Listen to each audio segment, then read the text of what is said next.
and welcome to the 2024 Pan American Day and Scholarship Luncheon. I am Romy Diaz, Chair of the Pan American Board of Directors. For over 83 years, this all-volunteer association has performed its mission with the support of its many community partners, and today is no exception.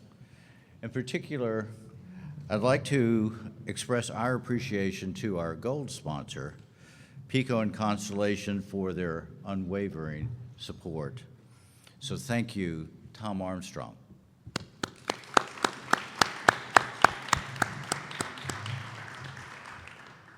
I stand before you in my new role as board chair to kick off today's luncheon. Over the past year, the association has completed a leadership transition, and shortly it will be my privilege to introduce our new president. But first, I want to take a few moments to set the stage for why we are here today and why the Pan American Association of Philadelphia matters. Since its founding in 1940, the association has been dedicated to promoting cultural, educational, and economic activities to increase understanding and cooperation among the peoples of the Americas. We refer to that purpose as Panamericanismo, or Pan-Americanism. So it is fitting today that our luncheon commemorates the International Conference of American States held in Washington, D.C. in 1889 and 1890. That meeting paved the way for the establishment of the Organization of American States in 1948, the oldest regional organization of its kind in the world. In other words, by being here today, you are part of a hemispheric celebration of community that extends from Baffin Bay, Canada, to Tierra del Fuego in Argentina and Chile. We are thankful for more than 500,000 residents who trace their heritage to Latin America and live, work, and play in the Philadelphia region. They have come from all walks of life: artists, academics, professionals, corporate and small business leaders, and blue-collar workers. Their efforts have enhanced everyday life for their families and, in turn, for all of us in the Delaware Valley. Over the past decade, the association has made a strategic shift to prioritize education.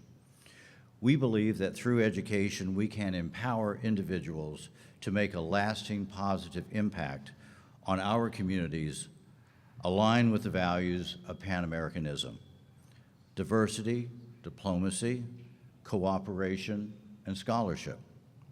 With that brief introduction to our association history, I am delighted to welcome our new president and my great friend, Ruben Reyes, to the podium.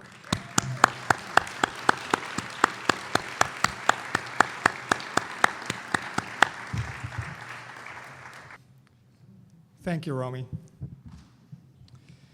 Good afternoon, buenas tardes. Ladies and gentlemen, welcome to the 2024 Pan American Day Celebration and Scholarship Award Luncheon. We're absolutely delighted to have you all join us today. My name is Ruben Reyes, and I'm the president of the Pan American Association of Philadelphia. As highlighted earlier, education and the development of the future leaders is the cornerstone of our organization. Today, we're thrilled to award nearly $20,000 in scholarships to university students and graduating seniors. These awards recognize not only their academic excellence, but their embodiment of Pan-American values. Please join me in giving the students, their families, and academic advisors a warm welcome.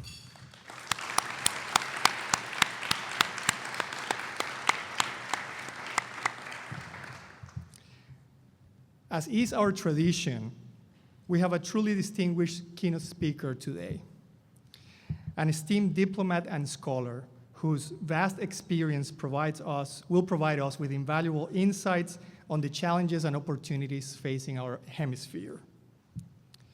It will be my distinct honor to introduce you to Ambassador Michael McKinley and highlight his exceptional credentials in our program later, after we celebrate the scholarship awards. Ambassador, thank you for joining us today.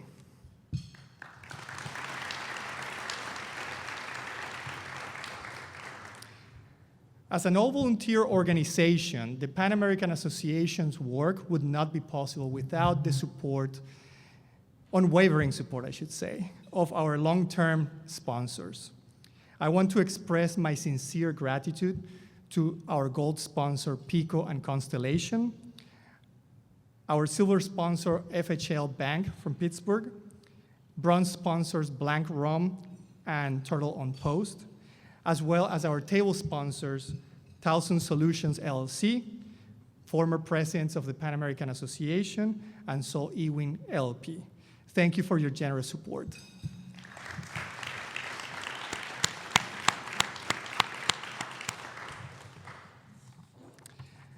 I want to acknowledge the attendance of many distinguished guests here today. Rene Garcia, City Solicitor of Philadelphia.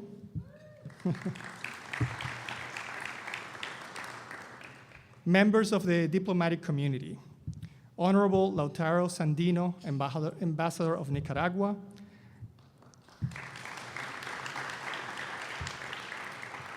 Carlos Obrador Garrido Cuesta, Consul of Mexico,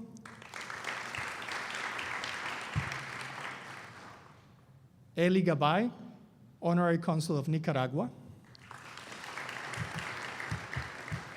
Alexis Enriquez, Consul of the Dominican Republic. We also have joining us today leaders of community serving organizations. Charles McLister, President and CEO of Elwin. Janet Diaz, President and CEO of Congreso. Cynthia Figueroa, President and CEO of Jeff's Human Services. Maritza Padua, VP of Policy and Strategic Initiatives of Women Against Abuse.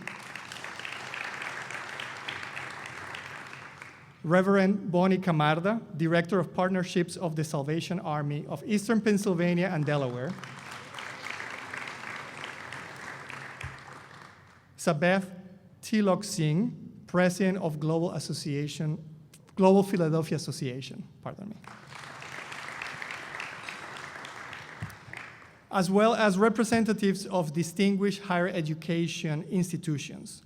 Dr. Catherine Barge, Associate Director of the Latin American and Latinx Studies Program at the University of Pennsylvania. Dr. Rogelio Miñana, Vice Provost of Global Engagement at Drexel University. Dr. Richard Gioioso, Associate Professor of Political Science and Director of the International Relations Program at St. Joseph University. I also would like to recognize Lee Roberts, former President of the Pan American Association, for joining us today. Thank you all for joining us today and for your continued support. And now I would like to call Dr. Ronald Webb, co-chair of the Scholarship Committee, to come to the stage and present the Scholarship Awards.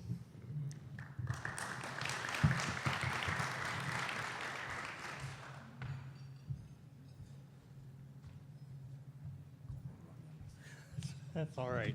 I was called professor for about 30 years, so I'm going to pretend you're all undergraduate students right now, so I don't get so nervous and so on. Thank you again, Ruben. So, yeah, I'm the co-chair of the scholarship program with co-chair, meaning there's somebody else with me, although he's not here today. Rafael Arizmendi has been my co-chair for about a dozen years now in this committee, but he couldn't be here today, but I just want to recognize him special, because without him, it'd be a thankless one-person job, right? So as Ruben had said, or President Reyes now, as he has said, we have been really focused as an organization on scholarships the last couple of years, even more so than before. And with that in mind, especially during Rami's tenure as president, the scholarships have just grown and grown and grown, and I certainly expect and hope that they will continue to grow under Ruben's guidance and so on as well. The first one, well, I'm going to talk about a little bit of here. We have the Alejandro Reyes Scholarship, which is our oldest scholarship. That is given to a junior year undergraduate for studies in Latin America or Latin American related things. That would be things like Spanish and Portuguese or global studies with a focus on Latin America, something like that. Then we have the Irene Rivera Diaz Scholarship. I'll speak more about each of these as we go on, but that's that's named in honor of our former president's mother, and I'll talk more about that. But that's focused on individuals who might first-generation college students and that kind of thing, where that scholarship goes to. And then we have the Carmelita Manning Community Service Scholarship, pretty much self-explanatory. Those individuals working in the community, whether abroad in Latin America or here in the Philadelphia area, or hopefully both. Those individuals are noted for this kind of work. And then we have the Janice Bond Senior Awards. These are for graduating seniors, hopefully give them a jump start to go find a job. So if you see a Janice Bond Award winner and you're looking to hire people dealing with Latin America, you get a whole table of them here somewhere, right? Really wonderful students who have persevered throughout their undergraduate education and are now going to graduate with and then a small prize for us. I'm sure their mom or dad will buy them a car or something now as well. Mine didn't, though. So it looks like President Reyes changed things up on me a little bit. We're going to do the Janice Bond Senior Awards first. Again, the Janice Bond Senior Award Scholarships, you get a plaque and a stipend, a nice little check, that are presented to graduating seniors from area colleges and universities, so generally the greater Philadelphia area, or the Delaware Valley, if you will, for general excellence in courses related to Latin American studies and other related fields during their undergraduate careers. Other criteria include participation in extracurricular activities, the whole 9 yards, right, in the Latino community, and study and or service in Latin American countries. So I have my helpers up here. I'm going to request that I have at least, yes, Ruben Reyes and Rami Diaz are going to hand out the awards. And Ambassador McKinley. And Ambassador McKinley, if you would. Okay, so the first Janice Bond Senior Award recipient we have is Giselle Vigil from Swarthmore College. Swarthmore College out on the main line if you're new to the area. Congratulations, Giselle. Come on up here. It should be in order there, Ruben. Here, what's yours? Oh, sorry. Thank you. Congratulations, Giselle. Our next award winner could not be here, Shauna Francis from the College of New Jersey, TCNJ. You have to understand, most of you are not undergraduates or graduate students anymore. This is finals week for a lot of area schools. It's crazy time. Baccalaureate ceremonies at Temple, for instance, today, and so on. So there are a couple of individuals that couldn't be here. So we will make sure that Alshana gets her award and so on. But she can't get a picture taken with me. I'm sorry about that. So now next we have Violet Lang from Temple University. Place where I taught for 30 years. Violet. Is Violet here? Yes.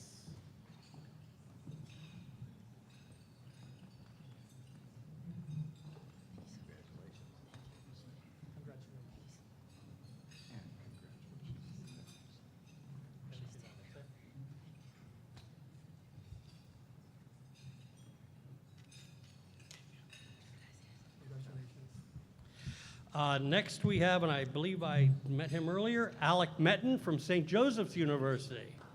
St. Joseph's, congratulations, Alec.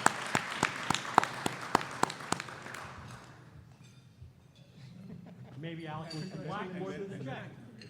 Maybe he wants to donate the check back. I don't know. And he's the tallest one, so where's he stand?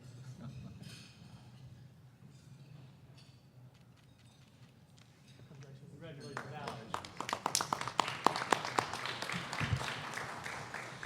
Alex. Our next Janice Bond Senior Award recipient is Rita Memon, or Memon, am I pronouncing it terribly, from Drexel University.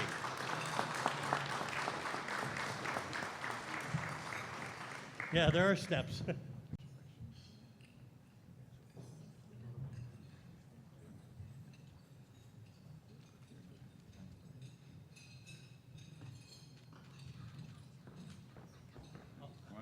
One of the Drexel professors wants to take a picture. Thank you. Congratulations.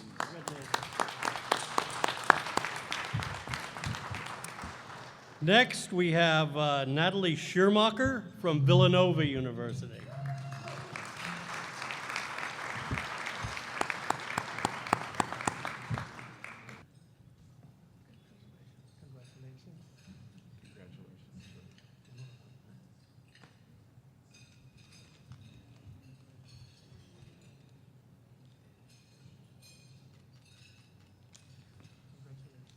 Thank you very much.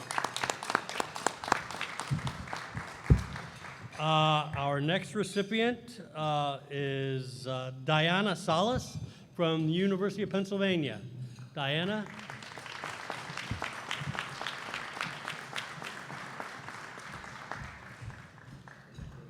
Whichever way you want to come up, just as long as you come up.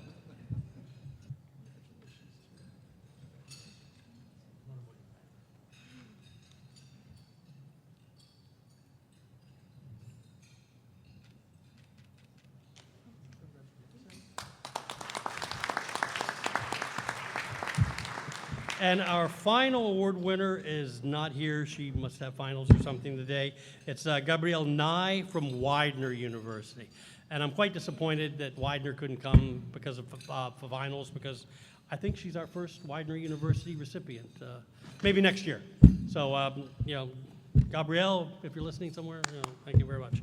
Okay, so now we move on to the big awards, not that these are so small. We have the Alejandro Reyes Scholarship. And again, this is our oldest scholarship. It's in memory of one of the founding members way back in 1940, that I certainly don't remember, of the Pan American Association, Alejandro Reyes, of course. The award is for academic excellence. That's the focus of the award, the scholastics, and presented to a junior year undergraduate student, so they don't have to worry so much about money issues as they move on to their senior year and finish out with a bang. So our Alejandro Reyes Award winner this year is from Swarthmore College, and is Eder Ruiz.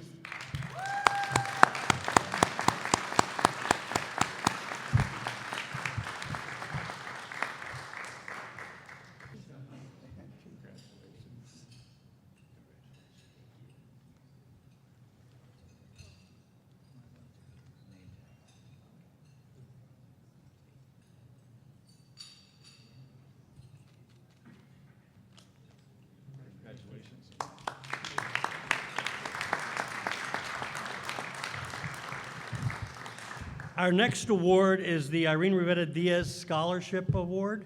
This is named after our former president, Romulo Diaz here. He and his family got together and put this award together. I think it's our most recent award as well. So this is given to, let me make sure I have my notes here. Yeah. It was established by Rami family in 2014. Mrs. Diaz was born in Mexico and immigrated with her family to Texas, where she was a working mother and contemporary community volunteer focused on serving the working poor and increasing educational opportunities. The annual scholarship supports, again, disadvantaged individuals, people, first-year college students and so on, first generation, not first year, with an interest in Latin American studies and related studies. This award is presented by the Pan American Association of Philadelphia to a non-senior, so you could be a junior, sophomore, undergraduate student to be used for his or her expenses to attend school. So again, I'm sure this holds special importance to Rami here and his family.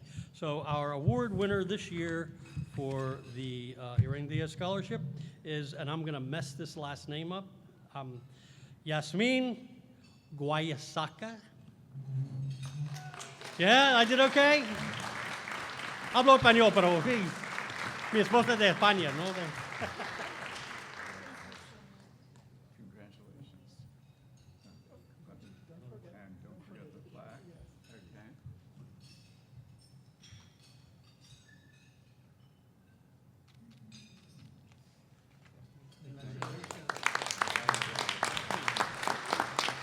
Thank you, Yasmin. And the final scholarship we have here is the Carmelita Manning Community Service Scholarship. Pretty self-explanatory. It was established in 2015, so that's the newest, I'm sorry, to honor an undergraduate student exemplifying the spirit of public service to the Latino community in the Delaware Valley or Latin America. We believe that any successful endeavor, academic, professional, or personal, should inspire a commitment to serving the community. With this award, we hope to challenge students to become engaged within the community and to help nurture a sense of global social responsibility. And our award winner this year comes from the University of Delaware, Shania Higgin.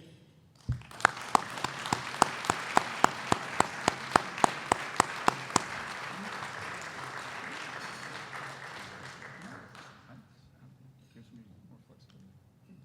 Congratulations. Terrific.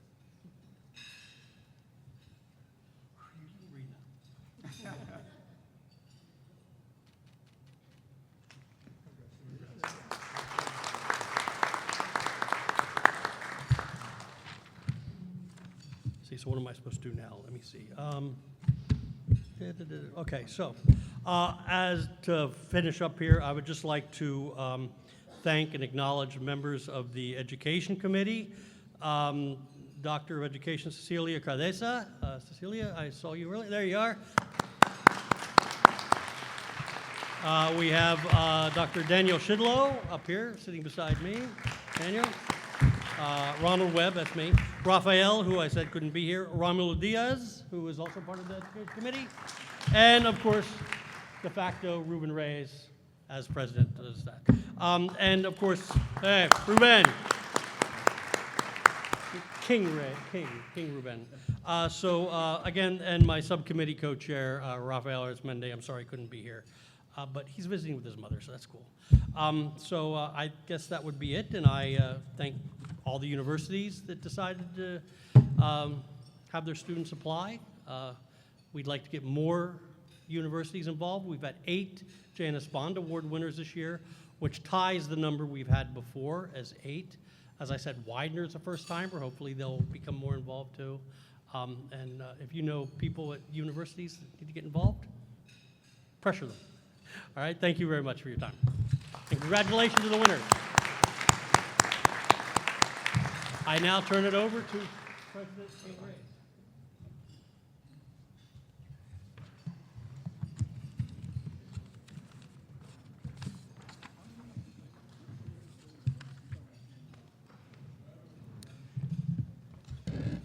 Thank you, Ron.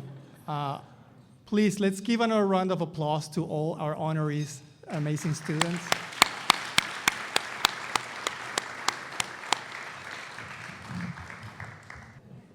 I hope you're all enjoying your lunch.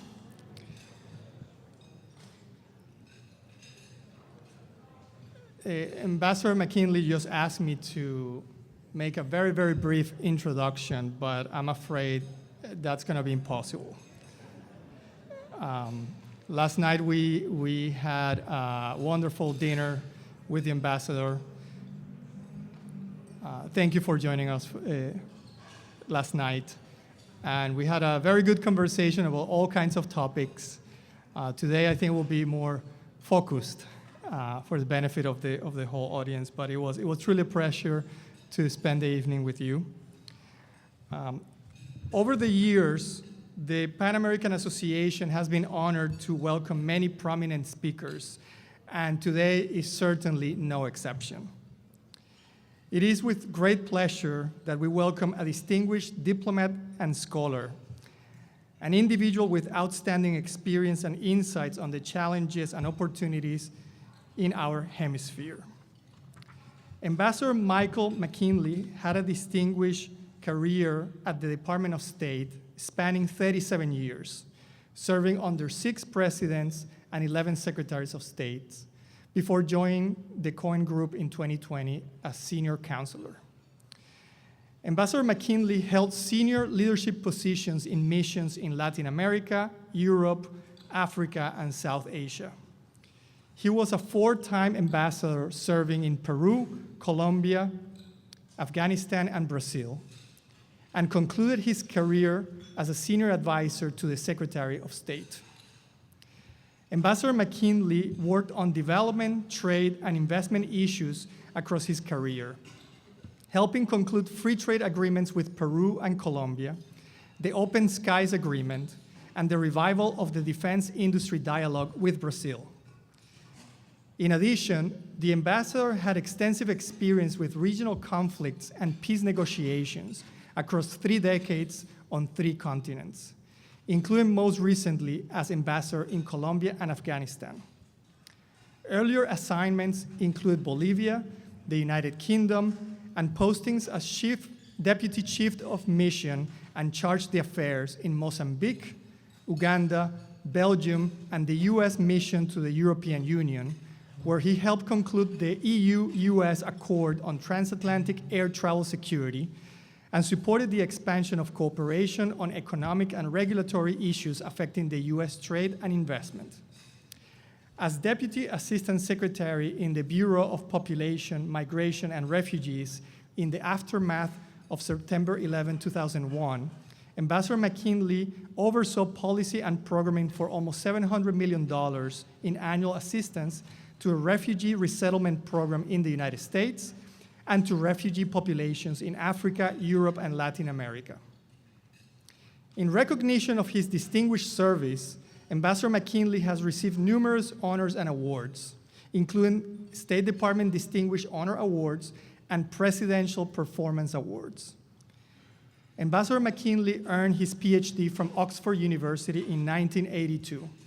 His book on colonial Venezuelan history is an acclaimed study of the period and has been published in English and Spanish. His numerous articles on foreign policy have appeared in The Atlantic, Foreign Affairs, Politico, The Financial Times, and many other publications. He is a non-resident senior advisor at the Center for Strategic and International Studies. And if that's not enough, to round up his credentials as a great Panamericanista, Ambassador McKinley was born in Venezuela, grew up in Brazil, Mexico, Spain, and the United States, and he speaks Spanish, Portuguese, and French. Ladies and gentlemen, it is my honor and privilege to introduce the keynote speaker for the 2024 Pan American Day, the Honorable Michael McKinley.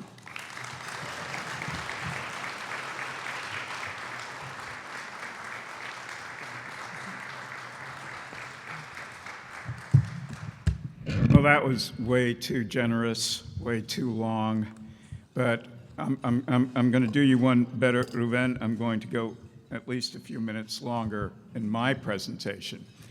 But first, let me say what an honor to be invited with all of you and to be present on this day. And I'll have to say, really humbled by being here for the Scholarship Awards and being able to speak with some of the students, and I hope perhaps with those of you who I didn't speak with you before the afternoon's finished, because as you well know, the study of Latin America, the focus on Latin America in this country is not what it should be.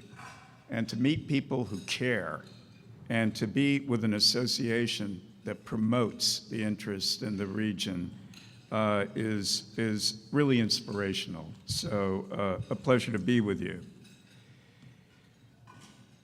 Ruben asked me to speak about challenges in Latin America and where we are at the moment. And I thought about it.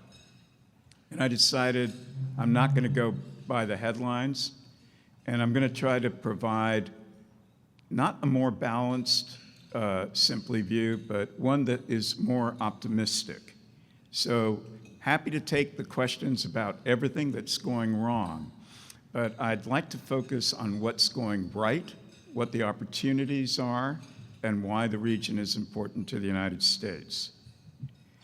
And let me start first. By the way, I don't have my watch, so I'm going to constantly look down at my cell phone to make sure I don't go over.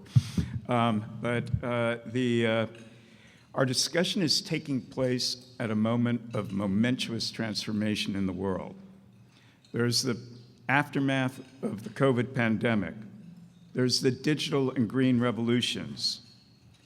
There's the crisis and invasion of Ukraine by Russia. There's the crisis in Gaza and Israel. There are the tensions between the United States and China on the global stage. And there's a corresponding debate inside this country on what matters to U.S. national security. Add on that this year in the world is the year in which most elections have ever been held, with a count running from 60 to 70 countries. And you can see that this is a moment that many are looking at with some concern. In terms of the elections, the focus is very much on the future of democracy or the threats to democracy. And so elections are taking place not just in the United States, but throughout the European Union, in Pakistan, India, Brazil, some of the largest democracies in the world, Indonesia, South Africa, Mexico, and also countries that are not democracies, like Venezuela and Russia and Iran. But it's fair to say it's important to have this broader context in mind when looking at what's happening in Latin America. Because developments in Latin America don't take place in a vacuum, and they're not necessarily unique to Latin America.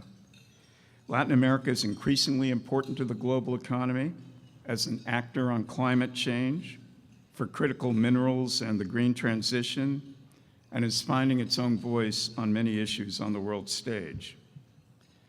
That's not quite the picture you get if you focus on American media coverage, which concentrates on migration questions, drug trafficking, China's growing ties to the region, the fragility of democracy.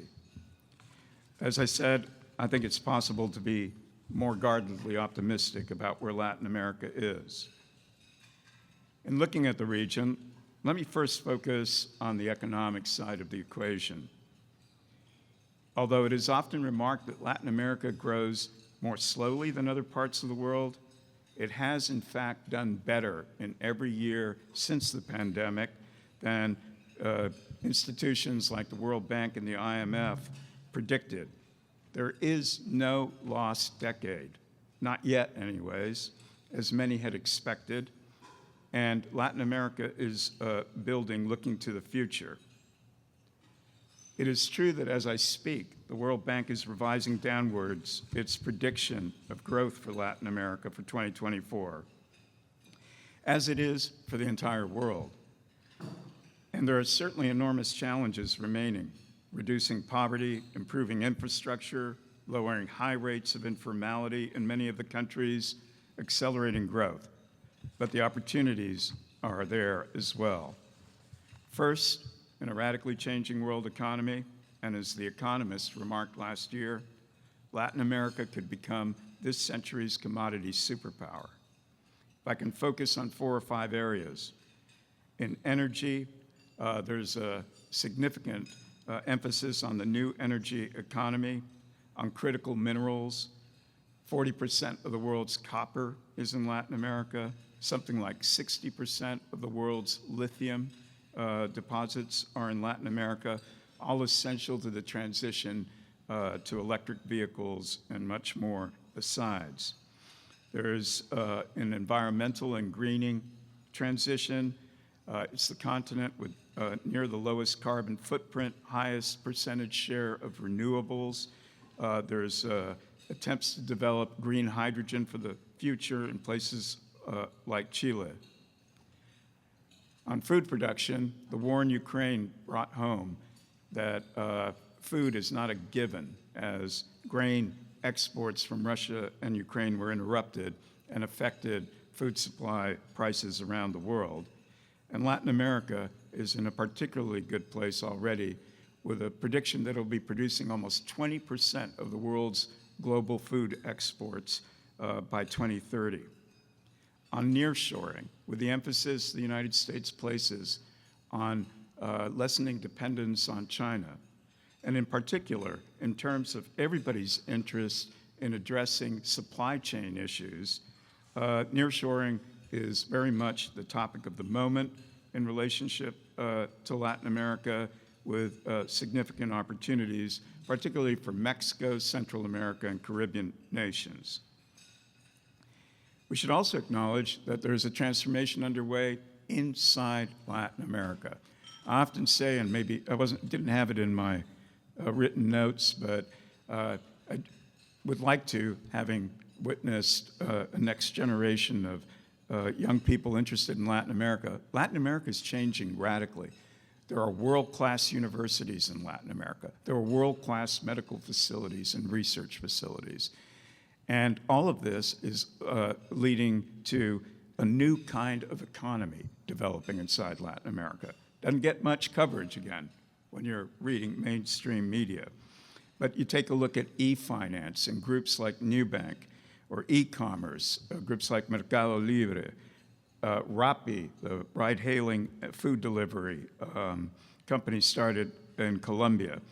If you take a look at the announcement that semiconductors will begin to be built in Costa Rica, Tesla looking at Mexico for a major investment, something different is happening in the Latin American economy. And the world's noticing. 2022, foreign direct investment into Latin America was $220 billion, all-time record, growing double digits, while globally, foreign direct investment fell 12%. And even though 2023 was less impressive, it was flat while it fell in the rest of the world. And of course, the figures mask differences between countries and economies, but I think the point stands. Something interesting is happening in terms of Latin America on the economic front. Regarding the connectivity to the rest of the world, there's a lot of focus on China and concern about China inroads into Latin America. But again, this should be seen in the following context. First, Latin America region has forged free trade agreements with dozens of countries around the world. And in the case of China, 21 countries in the region have signed on to China's Belt and Road Initiative, but they've largely avoided debt entrapment, with the exception of Ecuador and a couple of other places.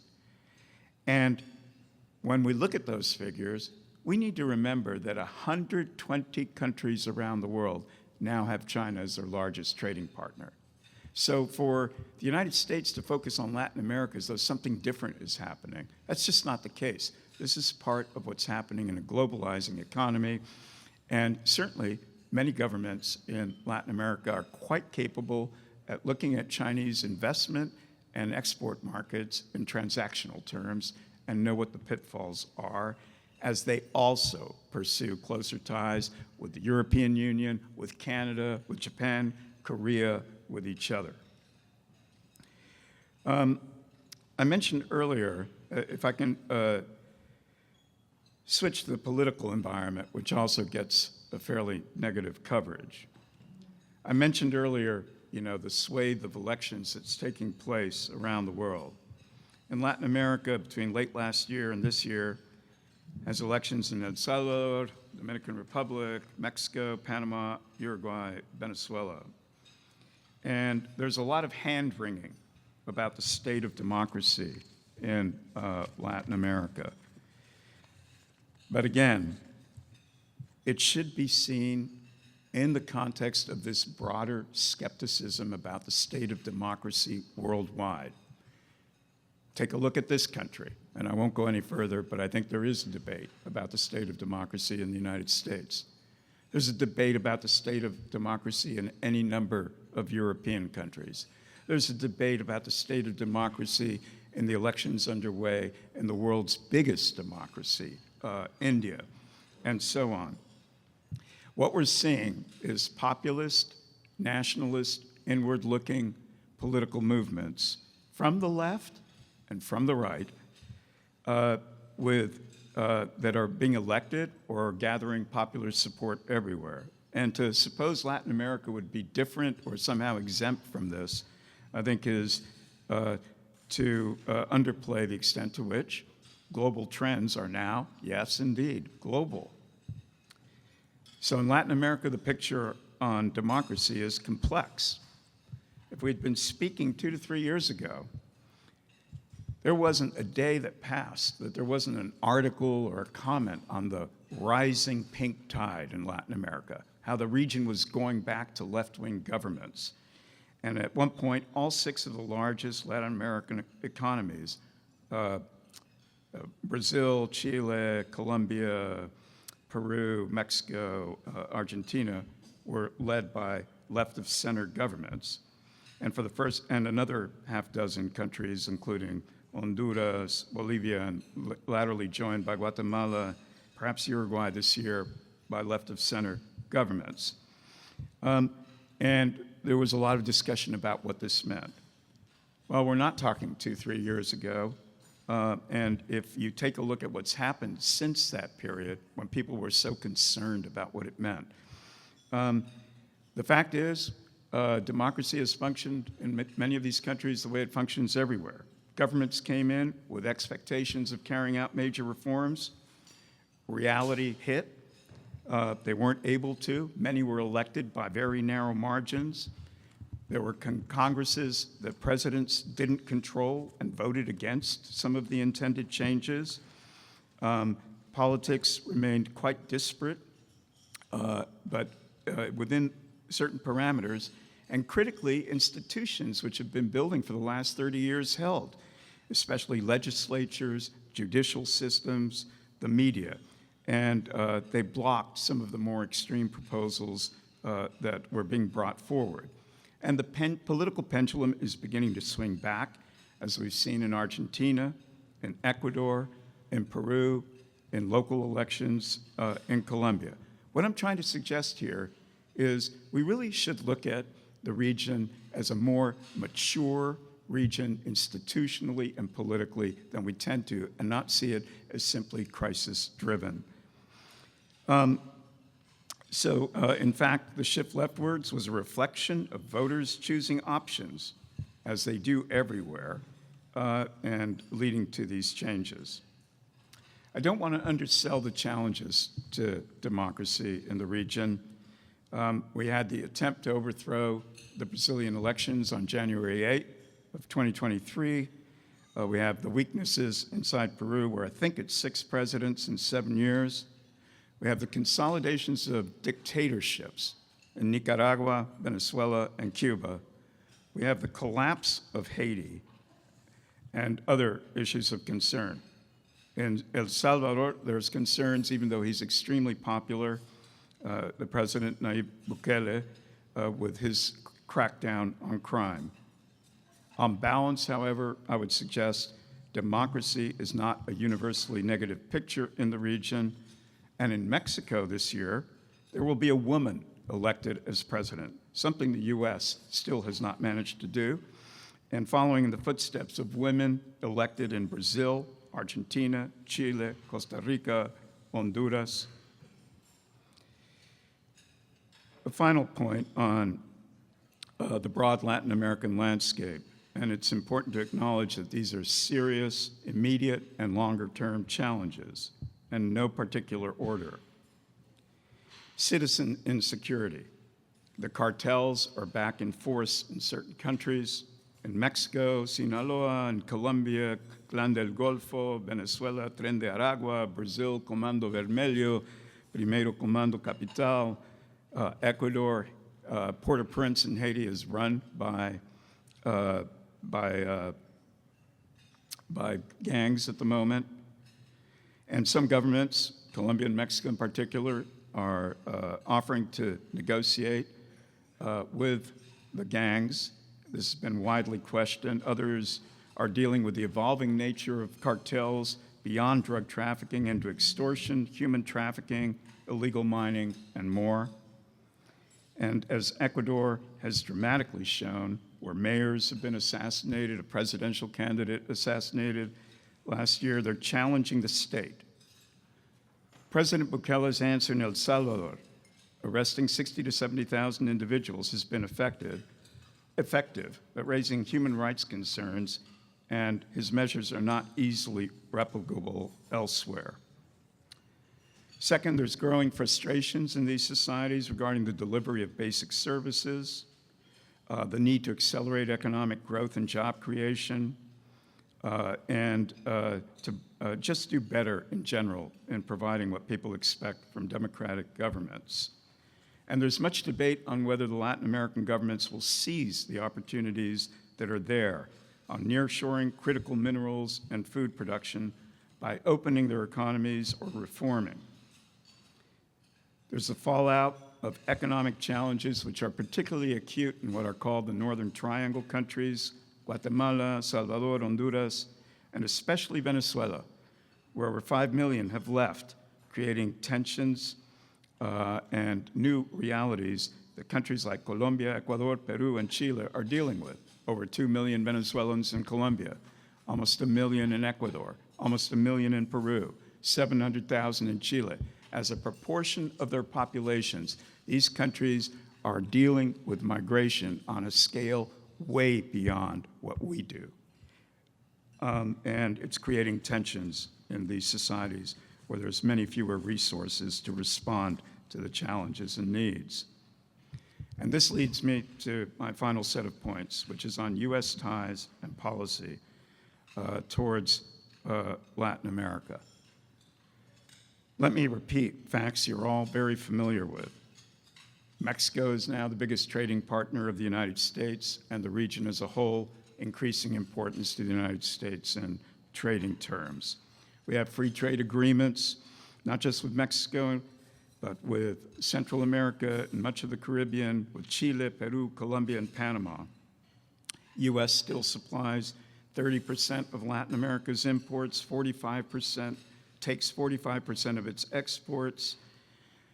The administration launched an American Partnership for Economic Prosperity with 11 countries in the region focused on supply chains, clean energy, and so on. American investment has more than doubled China's in the region, and the United States continues to play an important role in supporting democracies, elections, transitions, to include in Guatemala, in Brazil, in Peru, and pushing for a transition in Venezuela through the Barbados Agreement. And in recognition of changing realities in Latin America, the current administration is basically trying to have good relations with governments of every stripe, whether they're left of center, centrist, or right of center. But there are constraints on the relationship and how we approach the region. One is the United States simply doesn't dedicate resources to Latin America. Last year, the fiscal request in the budget was for less than $3 billion for Latin America and the Caribbean. Take a look at what was just approved in Congress last week. $90 billion, $60 billion for Ukraine, $20 billion plus for Israel, 10 plus for Taiwan. I'm not suggesting assistance on the same scale in Latin America, but given all the issues I've spoken about, it seems we can do a lot better than $3 billion. There's been significant rhetoric in the United States on the importance of regional economic integration, limiting China's influence and investment, on nearshoring.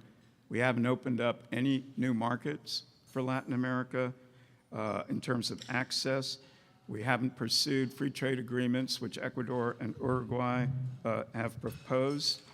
And it would seem that we're just more inward-looking and protectionist. And also, the United States is confronting a new element in Latin America, which is evident worldwide, and that is countries around the world are not looking to be aligned with the United States or China or Russia or take sides. They're pursuing what's being called multi-alignment. So they're not taking the positions we'd like to see for the most part on Ukraine or on Israel, Gaza, and they're hedging their bets on China. They're sustaining ties with Russia, but so is the rest of the world. And so as we look at this, figuring out how to work with a region which has always championed non-interference in the internal affairs of other countries is something we are going to have to figure out and manage going forward. Finally, there's the US election in November. I'm not going to speculate here what differences there may be between Presidents Trump and Biden in the future.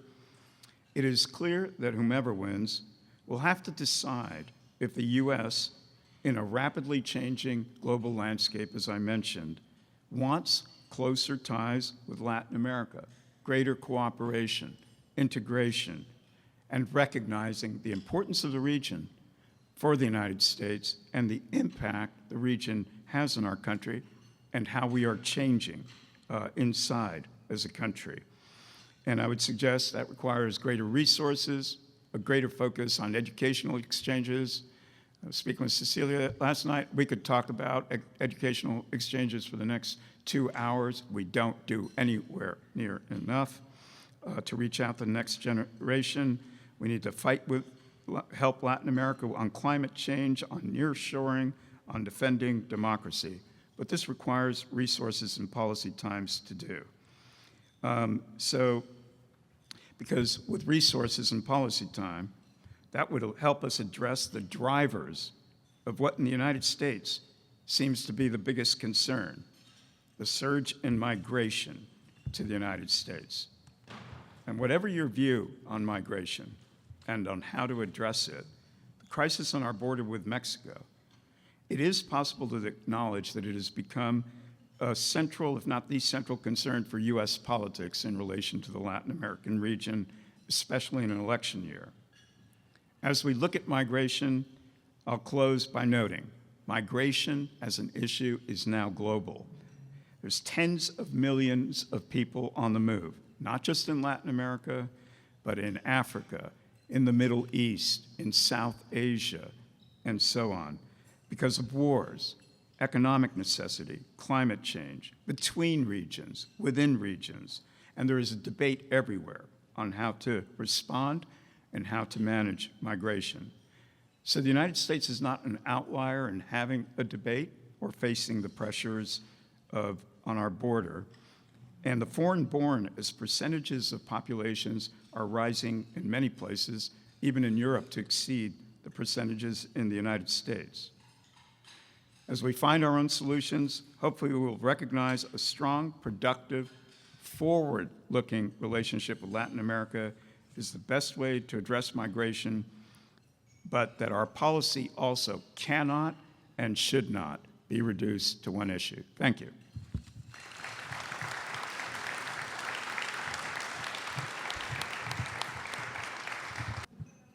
That's absolutely correct. In fact, the only country that had a serious debt issue with China was Ecuador. They had taken on in the 2010s something approaching $10 billion plus, and the United States was helpful in negotiating a kind of a floating loan from the IMF, which allowed Ecuador to begin to pay back and escape from the burden of that debt that had been taken on. Since 2015, sovereign debt lending, which is the Chinese government lending to the region, has almost disappeared. No country in the region is taking it up. The country that's most exposed is Venezuela, and good luck to them. And the Chinese have lent them $50 to $60 billion, and that's their problem, not ours, and not the region's.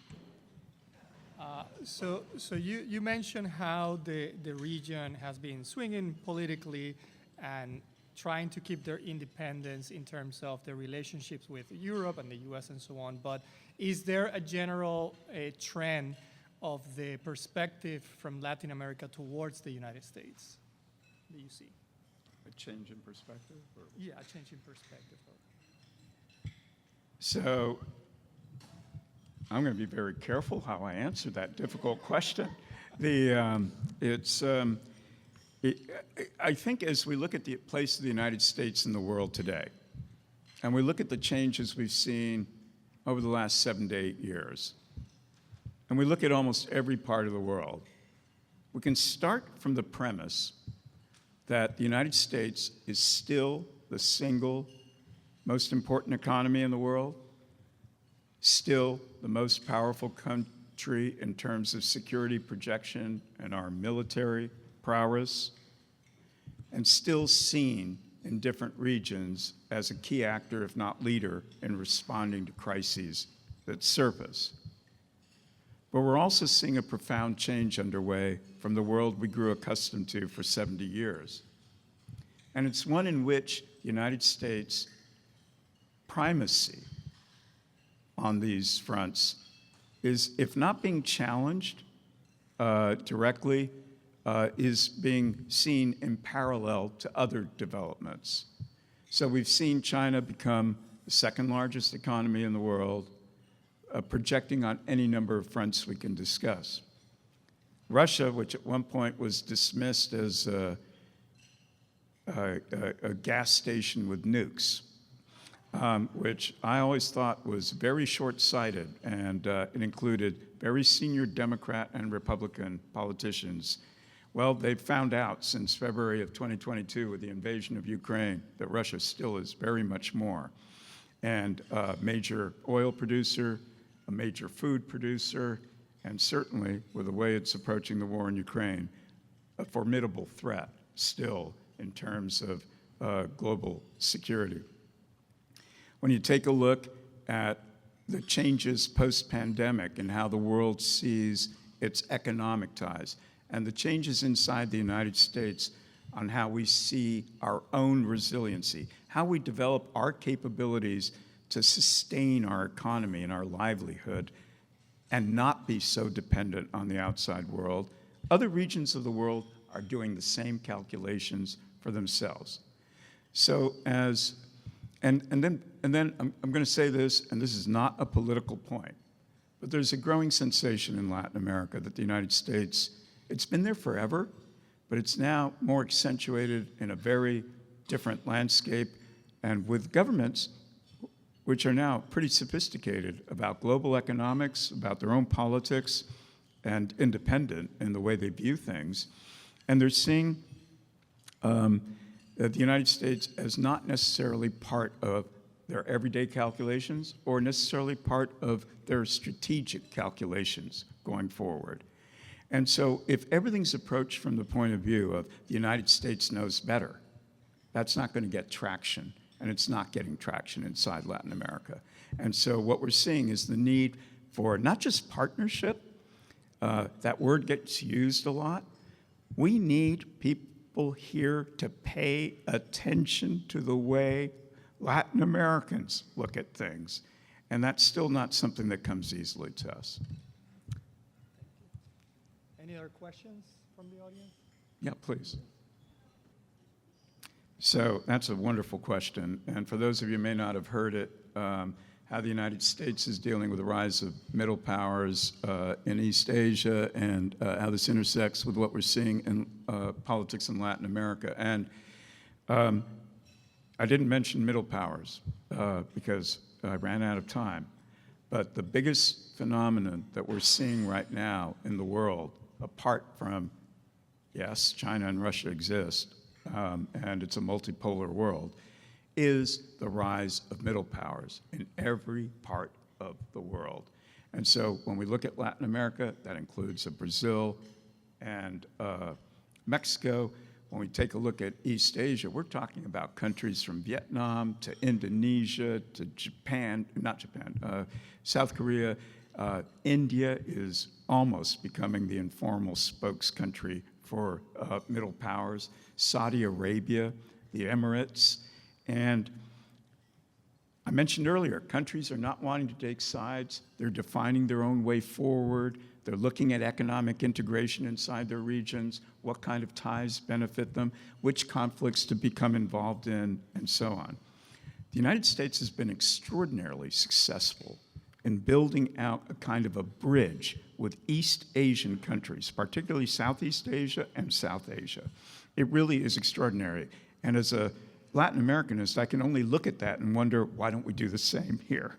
And part of it's being done. You're seeing it with Mexico, where we have many issues with Mexico, but Mexico has become an integral, strategic a player in how the United States economy decides to transform itself in the coming years.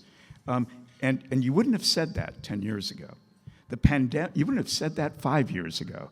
I remember during the pandemic, all of a sudden Americans discovered that the parts for your jet engines were coming from Mexico, that the parts for your refrigerators were coming from Mexico, that the parts for your cars were coming from Mexico. In other words, Mexico has an extraordinarily developed industrial technological base, which is heavily integrated into our economy, but we had never thought about it in strategic terms. And a lot of the focus now on nearshoring is getting us to understand that and see where we can go from there. So I think it's being applied. I do think we should apply some of what we've learned about our successes in East Asia to Latin America. We're not there yet. Anybody else? Yeah, Ruben's trying to get me away. Before he gets me away, I'd just like to say to the next generation amongst us, it's just so critical that whatever your focus, whatever your area of study is, if it continues to be on Latin America, and even if it's not on Latin America, it's got to be on the world. You're all here because you do have an interest in the broader engagement of the United States beyond its borders. The United States cannot live as an autarkic society locked in on itself. The nature of our relationship with the outside world may be changing, but the critical links we have to that outside world continue. And they continue in terms of our security relations, but I would argue on issues that are of everyday impact to Americans. It's technological transformation, it's the green revolution, it's the change in the energy landscape, it's basically trying to build a better future. And we're not going to succeed. We can say all we want about how we've reduced greenhouse gas emissions. If we don't work with the rest of the world, well then, it really doesn't matter because it's a global issue we have to respond to. And so I could go down the list, and I won't because Ruben will push me aside right now. But it's really been a pleasure being with you today, and thank you very much for listening.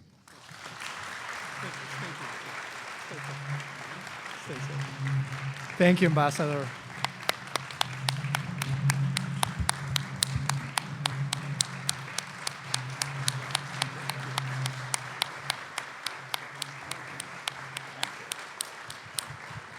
Go ahead. And we would like to give you a little token of appreciation. Romy, there we go.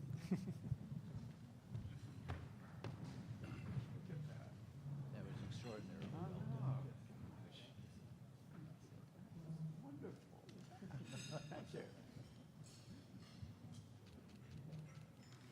Thank you. This is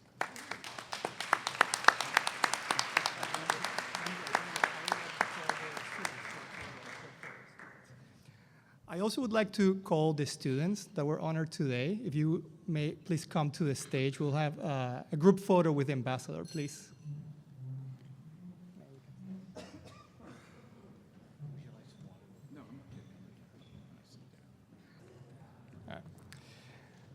Thank you, Ambassador, for your very insightful remarks and your thoughtful responses to the questions. It has been an honor and a pleasure to have you with us today. Let's give another round of applause to the Ambassador, please. Thank you. As we conclude today's program, I would like to express my appreciation to the many volunteers who made today's event possible. The officers and the board of directors of the Pan American Association, the Education Committee, co-chaired by Dr. Daniel Shidlow and Dr. Cecilia Cardesa, the Scholarship Committee, co-chaired by Dr. Ronald Webb and Rafael Arismendi, the many volunteers that contributed in countless ways. I especially would like to thank our chair, Romy Diaz, for your support, your guidance, and invaluable help. And most special thanks to Denise Kushevsky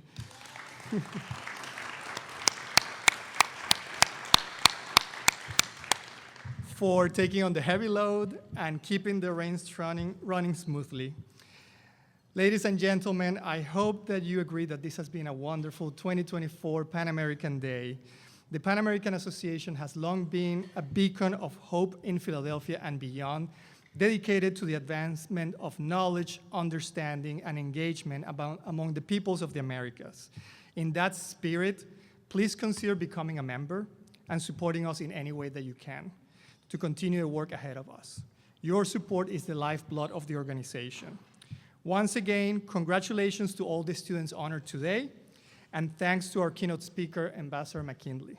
We look forward to seeing all of you at our next event, Círculo Castellano, on May 30th at the main building at Drexel University, and at our annual members meeting in October.